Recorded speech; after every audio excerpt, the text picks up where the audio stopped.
very good evening and thank you so much for joining us tonight on BeeTv Major News at Skis, coming to you live from Benin City, the Edo State capital, Nigeria. I am Gift Uwagboy. And now to the news. The day 2 of the 2025-2026 Unified Tertiary Matriculation Examination went on smoothly without any hitches. BeeTv News Osaroge Agwebo, who spoke with some UTME candidates, report that the candidates who had written their exams had mixed reactions about the exam, as some of them said the exam was easy and met their expectations, while others said the exams were difficult as it was more challenging than expected. The report. On the second day of the 2025-2026 UTME exams, a visit to some centers in Benin City shows that crowd of candidates were waiting to enter the examination hall, as some parents also accompanied their children to their various centers.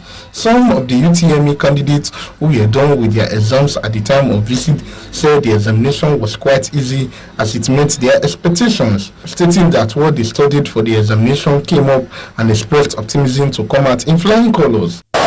The experience would be like difficult, but it was kind of easy because I was prepared for it. So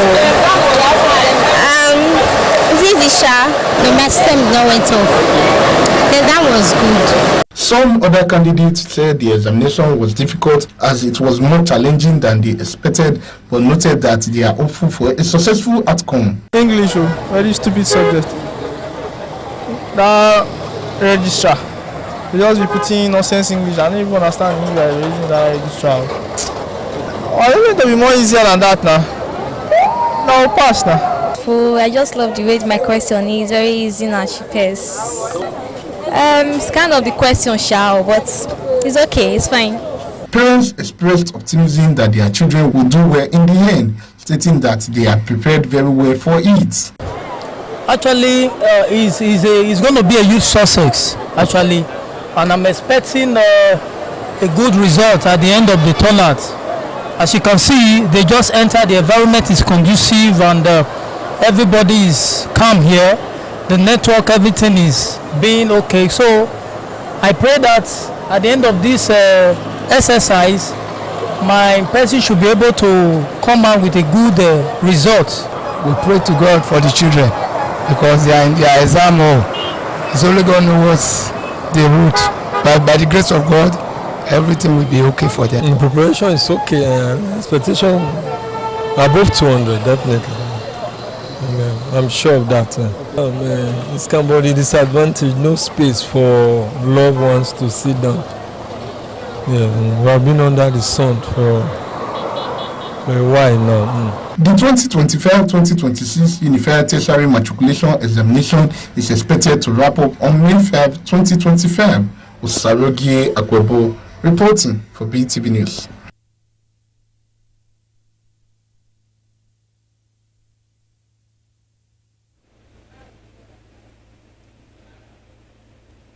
The Tubaba Foundation, owned by the legendary Innocent Idibia, is to provide humanitarian support services to vulnerable groups and less privileged in Benue State. This was the outcome of the visit of the celebrity and his delegation on Governor Hyacinth Alia at the Government House. BeeTv News Best Orator reports.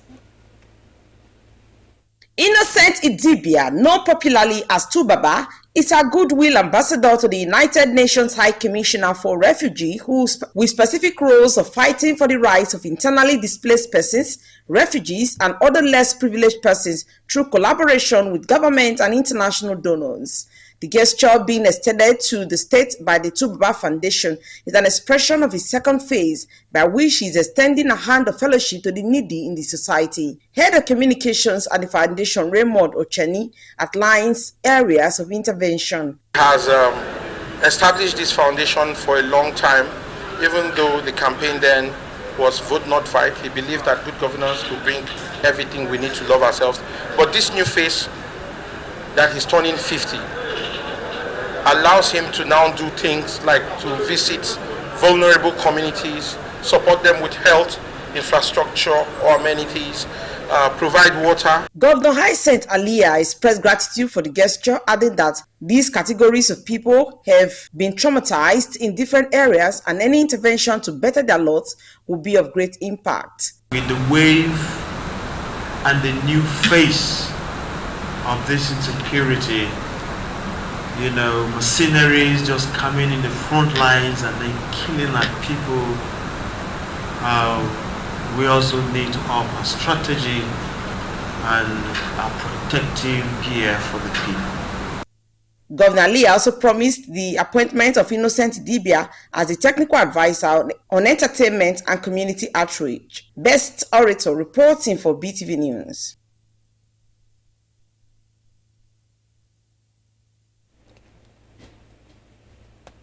Edo State Governor Senator Monday Okpebholo has congratulated his Delta State counterpart, His Excellency Right Honorable Sheriff Oborivori, former Governor Dr. Ifeanyi Okowa, and other former PDP members on their recent move to the All Progressive Congress (APC). Governor Okpebholo recognized the fluidity of the political environment and acknowledged that leaders often make decisions they believe will benefit their states and constituents. While wishing Governor Oborivori and the former Delta PDP members well in their future endeavors, Okpebholo expressed optimism for continued cooperation between Edo and Delta states to advance the South-South region.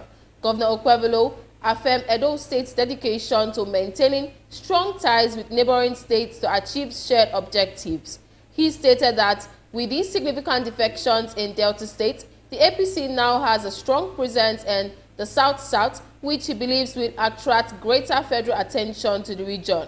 Governor Okpebholo also expressed confidence that President Bola Ahmed Tinubu's re-election in 2027 is secured, particularly in the South-South, with the APC now holding sway in 3 major states. Governor Okpebholo suggested that minority states, especially in the South-South, will no longer be marginalized, noting that with 3 of the 6 states under APC control, the region is well positioned to negotiate favorable outcomes. He also expressed optimism that Rivers, Bayelsa, and Akwa Ibom may soon join the APC, further strengthening the party's influence in the South-South.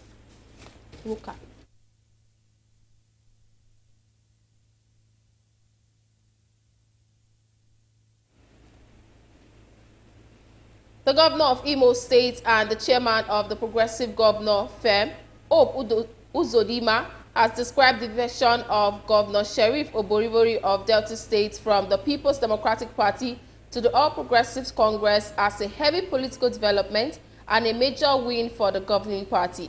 Speaking to journalists after a closed-door strategy session of APC governors in Abuja, Hope Uzodinma described the political defection as evidence of growing national unity under President Bola Tinubu's leadership, adding that the APC governors have resolved to celebrate the milestone together.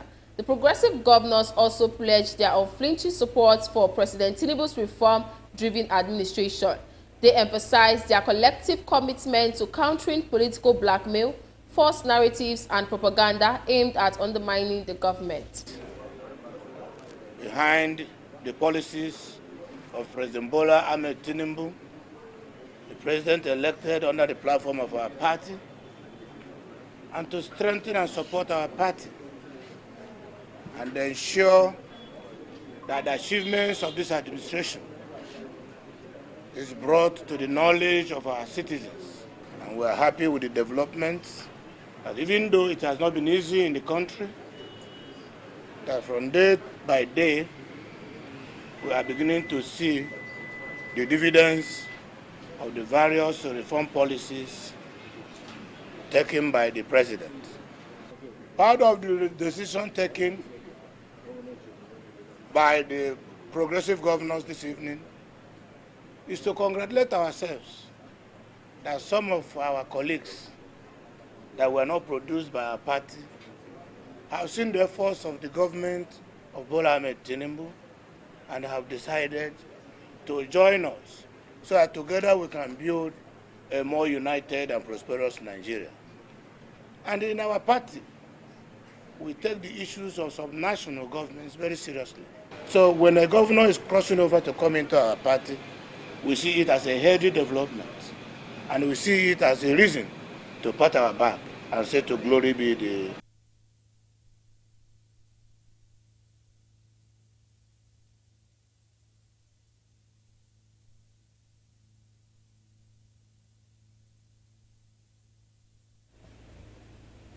Meanwhile, some bread sellers have expressed concern over the low demand for bread, despite the fact that there is no recent price hikes in bread. BeeTv News Osaroge Agwebo report that some bread sellers in Benin City noted that bread that they usually sell quick is selling slowly due to the low patronage. The report. Bread is a staple baked food made from flour, water, yeast, and salt. It is usually eaten by many with tea, butter, beans, or as part of other meals. Recently, in several occasions, bread prices have skyrocketed immensely, affecting consumers and lovers of bread.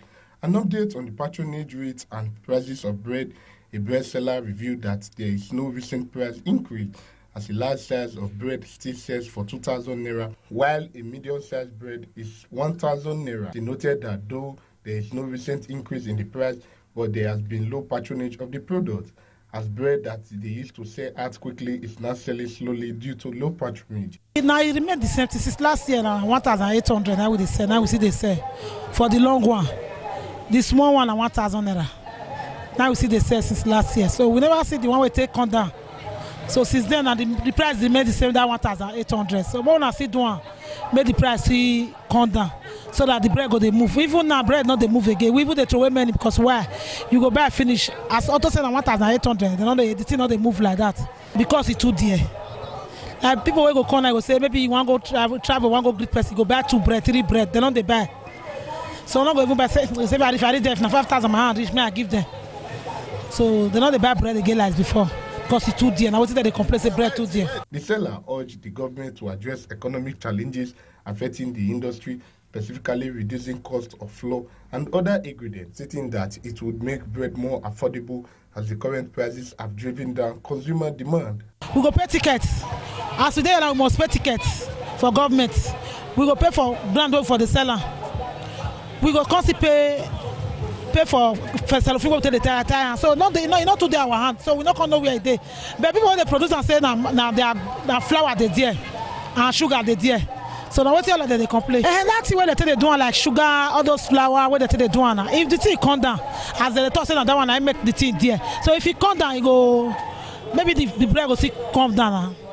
So now to government to top for that so that make the thing come down. So that if they buy and ship, then go see producer for us ship. Bread lovers and consumers hope for price reductions to keep enjoying their beloved food. Osaroge Agwebo reporting for BeeTv News. The Inspector General of Police, Kayode Egbetokun, has ordered the immediate deployment of police tactical assets to the state in response to recent killings and attacks in Bokos. This is an aid to restore peace, ensure resident safety and security, and bring perpetrators to justice. DIG Kwazi Yakubu will lead this operation with reinforcements including tactical personnel drones, armored personnel carriers, and helicopters. These resources will be deployed to conduct special operations in Bokos local government area and surrounding communities where attacks have resulted in significant loss of life. DIG Yakubu met with the governor of Plateau State, Caleb Mufang, to convey the IGP's condolences to affected families and communities. They also discussed the root causes of the attacks and potential long-term solutions.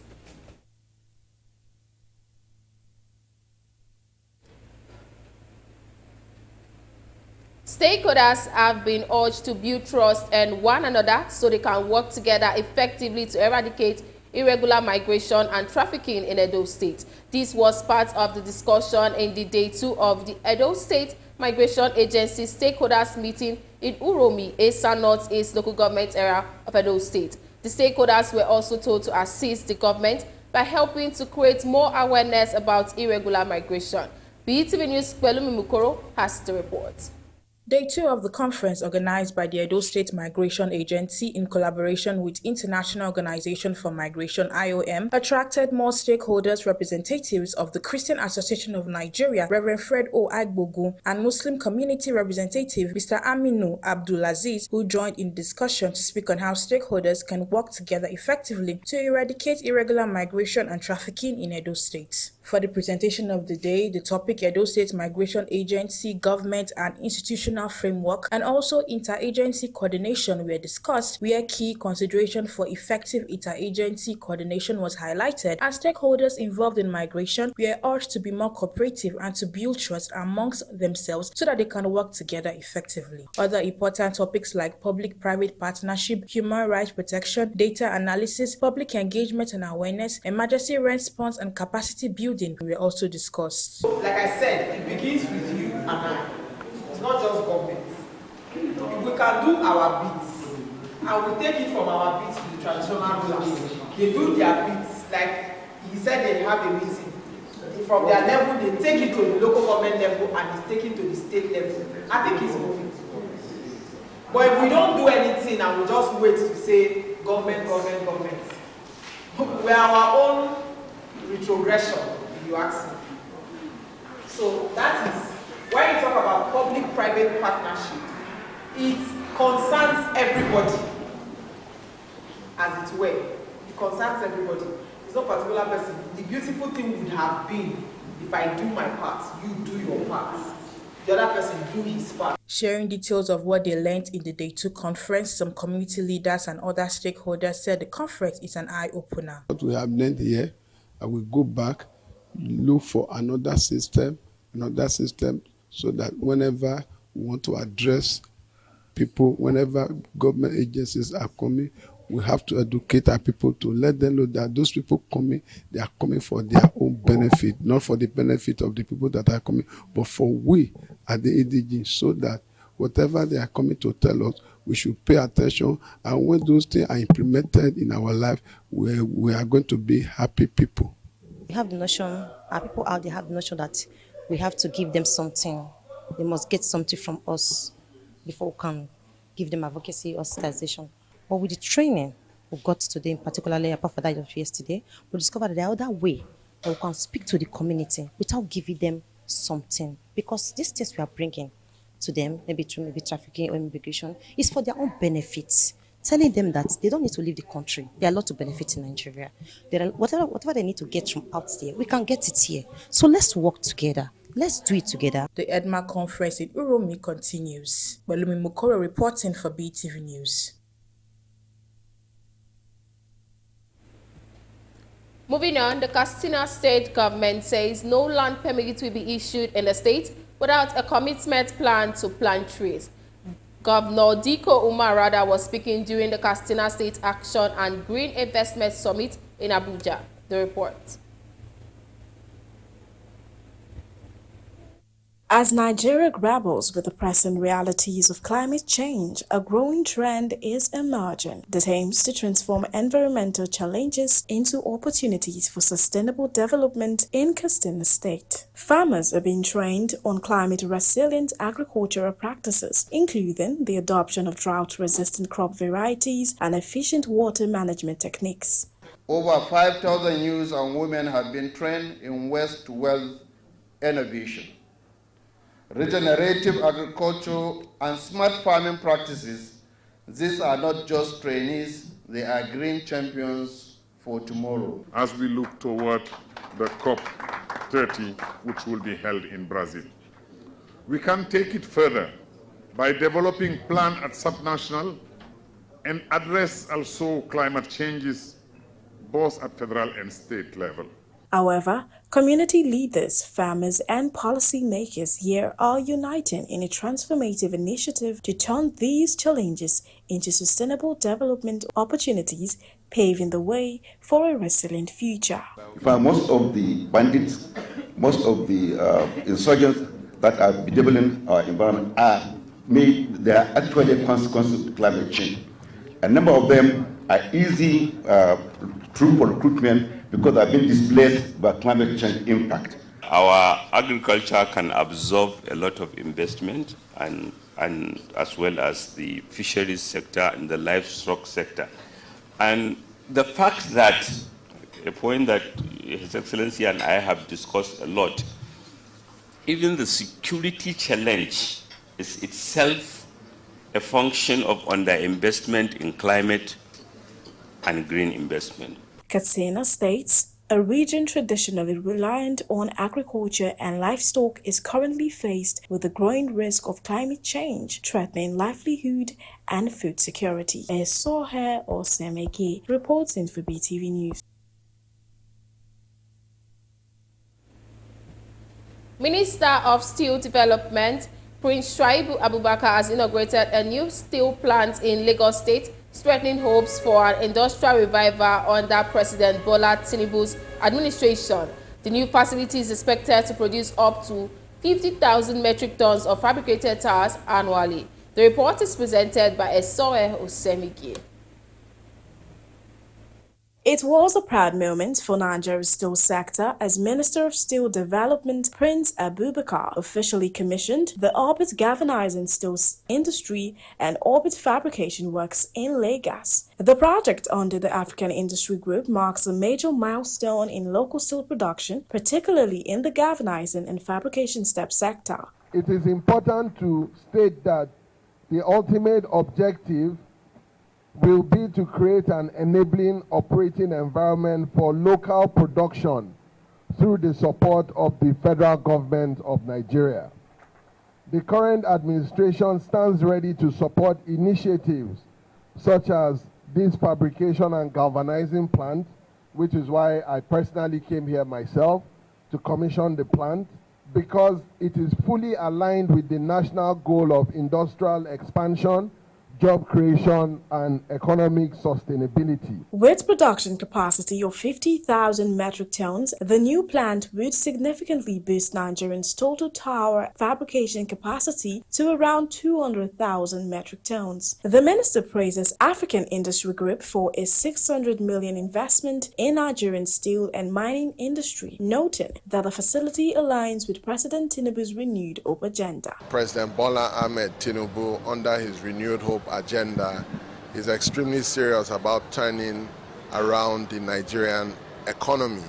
He created a standalone Ministry of Steel Development in August 2023 for the first time in our history, and we have started to see some immediate and significant changes. Speaking on behalf of the company, Mr. Raja Gupta highlighted the group's long-standing presence in Nigeria, emphasizing its focus on using local raw materials to drive import substitution and conserve foreign exchange. This is an industry that is a total backward integration from the raw material to the finishing. We produce the steel, we produce the fabrication, we make the galvanizing to the end users, both in telecom, in oil and gas industry. With government backing and private sector drive, the future looks brighter for Nigerian steel industry. Sohe Osemege reporting for BeeTv News.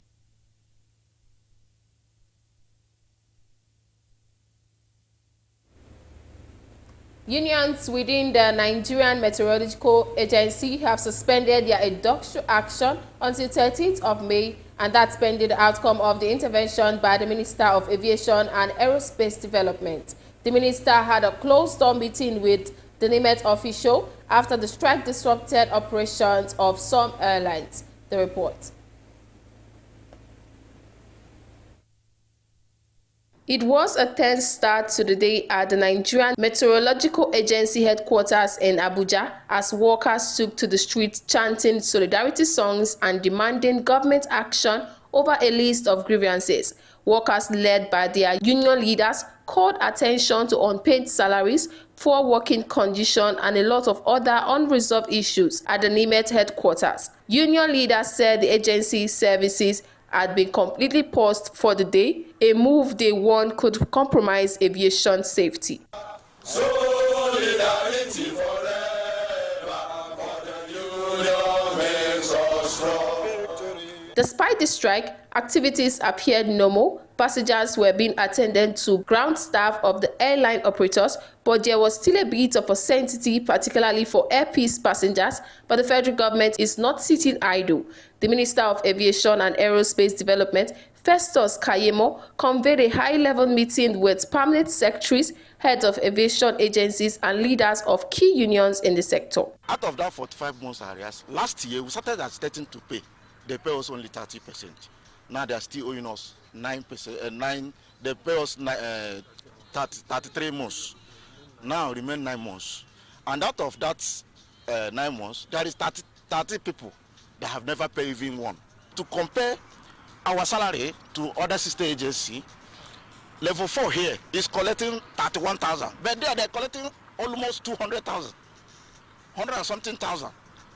Likewise, our management here, our level 15 here is collecting 400,000, while other collecting 1.something million. So you see that, and we are doing the highest, we're doing the most of work. Union representatives at the meeting pushed for a lasting resolution that addressed the core demands of meteorological staff. We are suffering, so they should also worry about our life. We are dying, so I think our family are dying, and we don't. So government also should be worried about our welfare. That was why we are here. With the intervention of the federal government and a committee set up, there is hope that the well-being of NIMET staff are prioritized, and in turn, Nigerians' airspace will be protected. Gifts Uwagbo reporting for BeeTv News. The senator representing North Senatorial District, Patrick Ndubweze, says the federal government will soon restore power supply to the zone after many years of being in darkness. Leaders of the district also resolved to pass a vote of confidence in President Bola Tinubu. The report. It was the gathering of critical stakeholders of Okigwe zone at a quarterly leadership meeting of the Senatorial District at Umaluke in Okigwe local government area. The country home of the senator representing Imo North for over 22 years, the zone has been in darkness. Hence, Senator Patrick Ndubweze informed his constituents that the federal government has concluded plans to restore power in the area. The stagnation in economic activities occasioned by the lack of electric power supply in our zone will be a thing of the past. My intervention through the Transmission Company of Nigeria, TCN, AGM Power and Rural Electrification Agency, REA, as well as the fatherly support of my governor, Distinguished Senator Hope Uzodimma, is yielding immense result. Pleased with the cheering news, the resident passed a vote of confidence on Nigeria President Bola Tinubu and Governor Hope Uzodimma for their commitment to good governance. Be it also resolved that by reason of our agreements that our senator has performed exceedingly well, that a vote of confidence be passed on distinguished Senator Patrick Ndubweze. The account of stewardship as presented by Senator to be adopted. Those in support say aye. Aye. Some of the leaders also spoke on some issues affecting them in their senatorial district. It's a university, and when there is employment, when there is industrialization, we have known that he has performed, and he has really performed. I'm a witness to that. But on this occasion, I want to think that from what he has read out and from what we see or what we have seen, he has done well, although there is room for improvement. On the debate on which senatorial district produces Governor Hope Uzodimma's successor in 2028, the leadership of Owerri North used the occasion to appeal to the residents of the zone to consider the zone for the governorship seat for the sake of equity and fairness. Osarogi Agwebo, reporting for BeeTv News.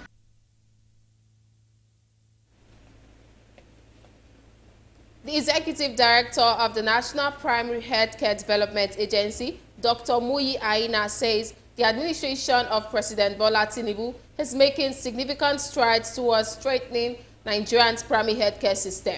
Dr. Muyi Aina was speaking during the NPACDA's first quarter press conference in Abuja. He highlighted the government's renewed commitment to improving health services through comprehensive revitalization efforts, aimed at increasing the number of functional primary health centers across the country. The NPA-CDA also reported a significant rise in service utilization, with more than 20 million patient visits recorded quarterly.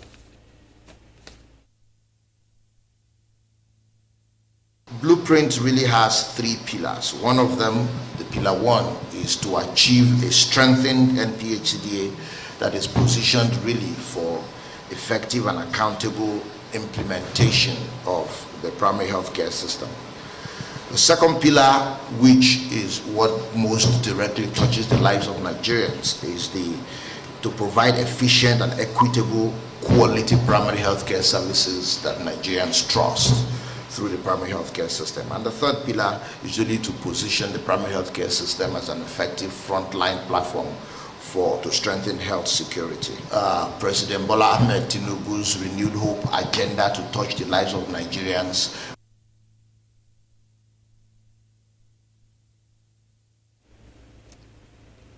As inflation continues to bite harder across Nigeria, the rising cost of food items and other essentials is taking a toll on social events. Many people planning weddings, birthdays, and other ceremonies say the financial burden has become overwhelming, forcing them to drastically cut back or abandon plans altogether. The report. The impact of inflation is clearly visible in the way people now plan weddings and other ceremonies. Some respondents say what used to be basic preparations like buying multiple bags of rice or stocking up on drinks has now become a major struggle. According to them, prices have soared beyond reach, making it difficult to host events the way they used to. Those affected are appealing to the government to take urgent steps to reduce the cost of living. They believe that if inflation is brought under control, people will once again be able to afford proper celebrations and mark important life events without financial strain. Too hard. Person not the fee eat. We were able to trade market self. We not even see money they buy things again. What you buy today 100 naira, tomorrow will be 3,000. Where people they do marriage, what don't buy one bag of rice today, maybe 100,000. Tomorrow will be 150,000. Person was supposed to buy 2 bags, you can't buy half bag. If you go party, food not the rich person hand again. Now manage the conte. Now everything don't really get high. If you look rice before, rice now that time they buy at 9,000, 10,000. But now rice now almost 60,000. Now government need to do something. They need to do something before people die. Because many people they will busy never eat is almost 2 days now. Beg and offer everywhere. You see people they will go now. You enter motor I beg and not get money. Carry me. You see people they go now. You see I beg and never eat his money. I beg. Every time I beg. What government need to do something? Because things too hard. Everything too dear. So we not able to see money set to they bury our loved ones. And what I get to make Nigeria, make the airports, our leaders, make the airport, make they bring things come down. As we want to the burial so now, bag of rice too dear. And ground oil and everything, take tomato today. If you pass they go market, pass the heart go they cut. Want to get married, the inflation is really affecting. I'm a salary earner, for example. My salary cannot even buy 1 bag of rice. So, and in the process whereby you need like 3 bags of rice. So how are you going to do it?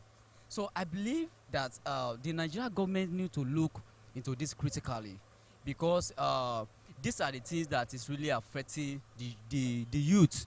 To even marry is a problem. And this is a process whereby the youth are not getting involved in something that is not even reasonable. Are you getting it now? Assuming our system is working, everything is working fine. At the age of 30, what is stopping you as a young dude, as a young guy, to get married? But the inflation is really affecting, whereby a father have 5 children and the salary is 70,000 or 80,000. How is he going to cope? So the inflation is really affecting. Thank you. Until then, many are choosing to tone down their ceremonies or postpone them entirely as inflation continues to reshape how Nigerians celebrate. Gifts Ugwagwa reporting for BeeTv News.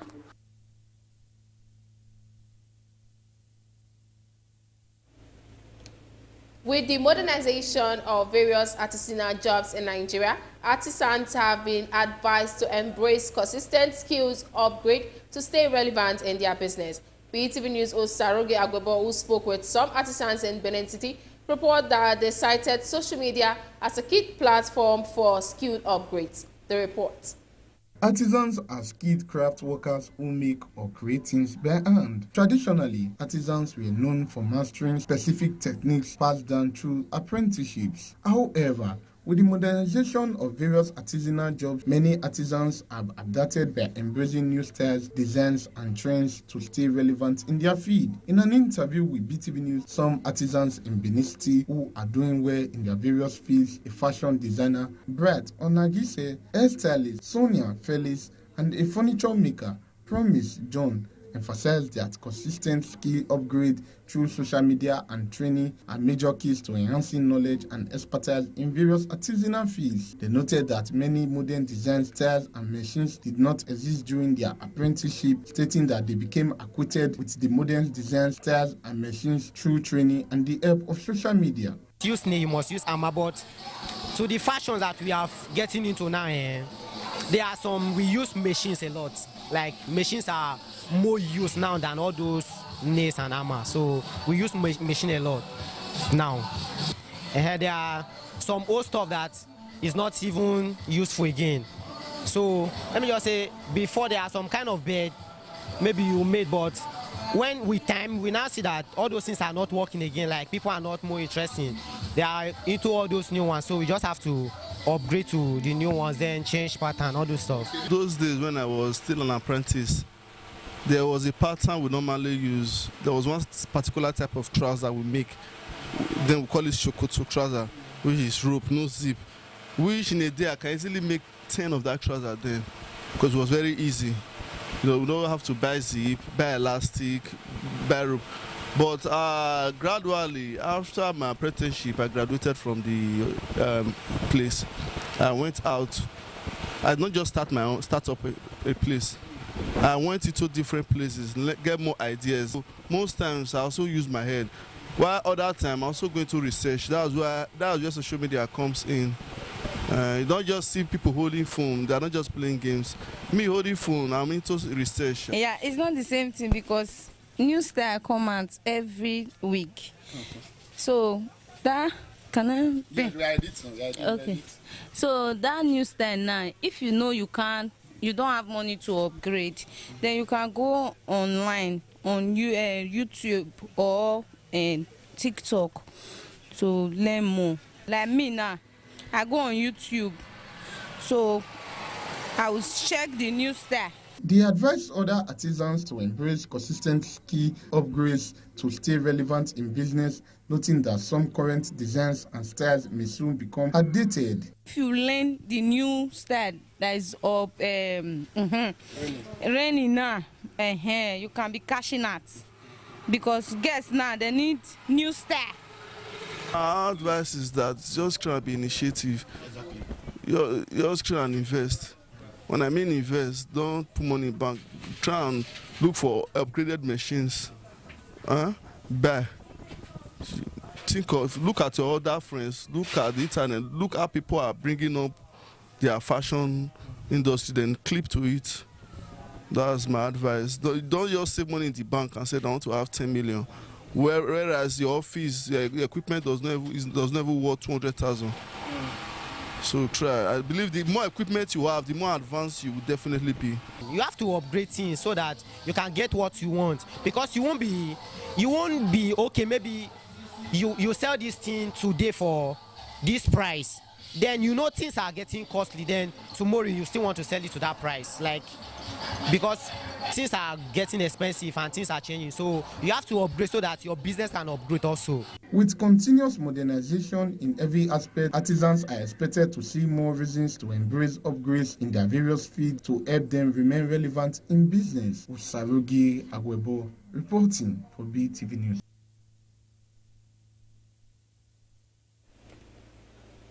And now to business.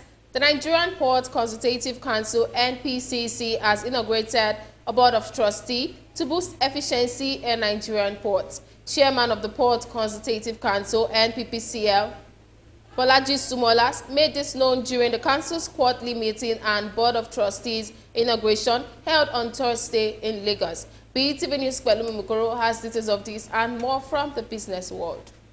According to Chairman of the Port Consultative Council (NPCCL) Bolaji Sumola, the board will strengthen partnership between government and the private sector through experience, wisdom, and strategic oversight. He described NPCC as a bridge among port users and operators, offering solutions to various industries' challenges, not as standalone council. The chairman stressed the council's mandate, advocacy, advisory, arbitration, and consulting as guiding principles of the operation. Sumola added that to boost port efficiency, NPCC is forging a strategic partnership with the London Port Consultative Council. He also disclosed that an NPCC delegation would visit London to exchange ideas on reforming Nigeria's maritime sector. The NPCC boss described the event theme, Digital Information and Data Management for Sustainable Marine and Blue Economy, as timely and highly relevant. Apple has hinted at plans to shift assembly of all iPhones sold in the United States of America to India by as soon as next year in a pivot away from China, according to the Financial Times. The proposed move by Apple is due to untamed trade hostilities between the US and China. Accordingly, the push will likely be further and faster than investors are anticipating, with a goal to source the entirety of over 60 million iPhones sold in the US annually from India by end 2026. The FT report said, citing people familiar with the matter. The target will entail doubling India's iPhone output in just over a year, a fraction of the time Apple spent developing its production in China, which took nearly 2 decades of heavy investment. In the past years, Apple has become heavily reliant on China as a manufacturing powerhouse, where the company manufactures several of its products through third parties such as Foxconn. Nigeria's currency, the naira, continued to appreciate against the dollar at the official and parallel foreign exchange market on Thursday. Central Bank of Nigeria exchange rate data showed that the naira strengthened for the second consecutive day on Thursday to 1,601.82 naira per dollar from 1,602.30 naira traded on Wednesday. At the official market, this means that the naira gained 0.48 marginally against the dollar on Thursday, higher than the 0.33 naira gain on Wednesday. Similarly, at the black market, the naira strengthened by 5 naira to 1,610 per dollar on Thursday from 1,615 naira exchanged the previous day. CBN Governor Olayemi Cardoso said the Apex Bank policies in recent times aimed at easing bottlenecks have helped boost FX inflow into Nigeria. And that is all for business news. Balumi Mukoro reporting for BeeTv News.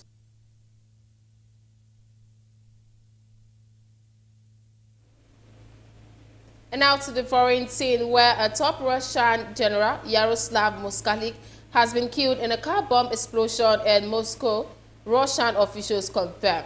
BeeTv News Global News correspondent Rebecca Goffey tells us more on these and other stories from the foreign scene. A top Russian general, Yaroslav Moskalik, has been killed in a car bomb explosion in Moscow, Russian officials confirm. He is the latest Russian figure believed to have been targeted by Ukrainians inside Russia.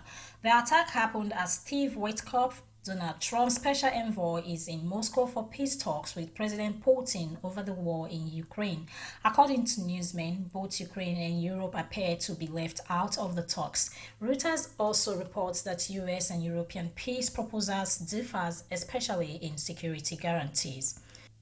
Meanwhile, UK Chancellor Rochelle Reeves has said that trade with the EU may be more important than with the US, even though she is currently in Washington for talks with US Treasury Secretary Scott Bessent.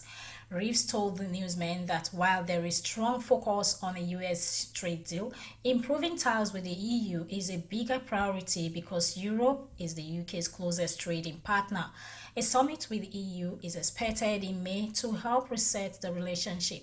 She said that she had already met finance ministers from several European countries and stressed that rebuilding these connections is key for protecting UK jobs and consumers.